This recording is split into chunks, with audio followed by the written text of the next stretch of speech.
talk about the upcoming NTC hearing regarding the analog switch off.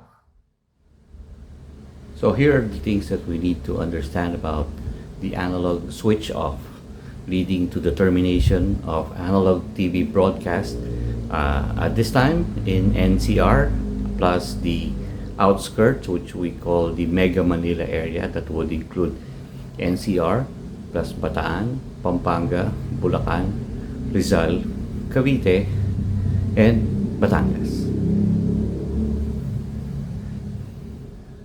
So if you visit the NTC website, that's ntc.gov.ph, and go to the announcements and public hearings, you will find a document showing the notice of public hearing for the guidelines for the switch off of the analog TV service in Mega-Manila. It also includes the draft memorandum circular, the guidelines for the switch off of the analog TV service area in Mega-Manila. This is scheduled on October 14, 2025 at 2 p.m. Now, the draft guidelines for the switch off of the analog TV service area will have to be agreed upon and commented by the various stakeholders like the broadcasters if they are in full conformance to what is contained within. That includes the schedule, the manner, and the discharge of how the sequence of events will transpire, leading to the termination of analog TV broadcast in Mega-Manila. So this will be carefully discussed and clarified throughout the process of the public hearing. There had been several memorandum circulars that had been issued by the National Telecommunications Commission regarding digital terrestrial television broadcasting. The first one is the standard for digital terrestrial television broadcast service, which was the adoption of a specific standard to be utilized in the Philippines. This is Memorandum Circular 05/11/2013, and in sections 1.2 it says Integrated Services Digital Broadcast Terrestrial ISDB-t, a flexible digital television transmission system that is capable of providing 3 levels of hierarchical modulation that can carry audio, video, and data services for fixed, mobile, and handheld terminals using a single transmission facility with an integrated emergency warning broadcasting system. In section 2, it is mentioned that the ISDB-t, the Integrated Services Digital Broadcast Terrestrial, or ISDB-t standard, shall be the sole standard of delivery of DTT service in the country. The following memorandum circular contains the rules and regulations for digital terrestrial television broadcast service. This is Memorandum Circular 07/12/2014. The next one is the reallocation of the 470 to 512 MHz band for digital terrestrial television broadcasting service in the Philippines, also called Memorandum Circular 04/06/2016. This is the band of frequencies that is now being used for parallel broadcast for the 7 major broadcasters in the Philippines, so channels 14 to 20. These are the band of frequencies and channels given to People's Television Network, GMA Network, All TV, TV5, IBC 13, RPN 9, and Zoe Broadcasting next. The next one is the amendment for the certain provisions of Section 2 of the NTC Memorandum Circular 02/03/2016 regarding the sale and labeling of ISDB-t receivers, also known as Memorandum Circular 01/03/2017. So it amended several parts of this memorandum circular for the voluntary and the mandatory self-declaration of specifications. Next, we go to the DICT's framework for DTTB, Digital Terrestrial Television Broadcasting Migration Plan.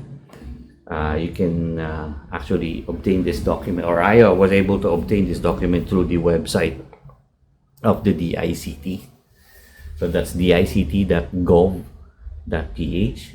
and the document is called PHL Framework for the DTTB Migration Plan version 1-3-1.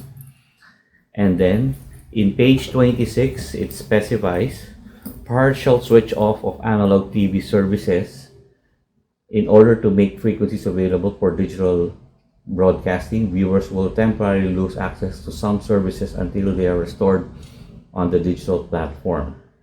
And then it mentions, considering the relatively huge number of analog terrestrial TV viewers, the migration process will be undertaken through a phased analog switch-off approach.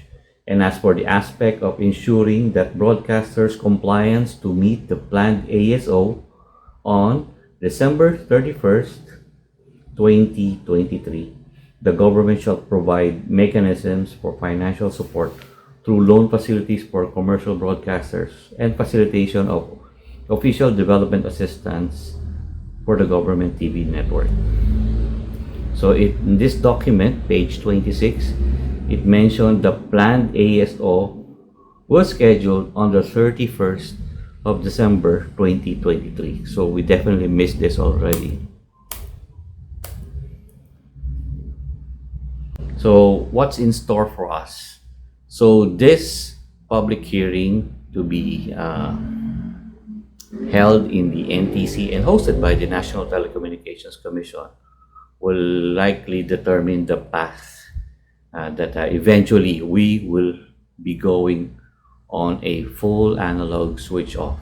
This would be a huge relief for broadcasters because for some, they're doing parallel transmission, which means they're actually operating twice as much, operating the analog and their digital, just to comply with the parallel broadcast requirement.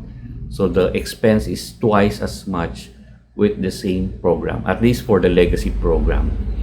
So it would be a huge relief if they could just turn off the analog and then maybe put it up somewhere else wherein they could still be useful, but definitely not within Mega-Manila. Now, with the recent occurrences of earthquakes around the world, and recently in the Philippines, so we've had one in Davao, one in Cebu, in Batangas, so it's all over the country. So I guess it's apt for us to fully tap the capability of this technology and utilize the emergency warning broadcasting system. I think it would be a great help for the people to get those real-time information, not only for earthquakes, but also, or mostly for typhoons, floodings, and such occurrences.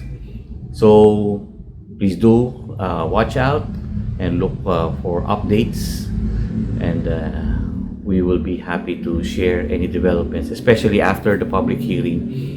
We'd like to get your views and comments about what has transpired in the meeting. So if you have time, and I think the space would be available since this is a public hearing, so if you have this keen interest about digital terrestrial television broadcasting, I believe everybody's welcome, provided that there's sufficient space to accommodate all of the stakeholders and parties interested about the shift to digital TV. Again, this is James. Let's go.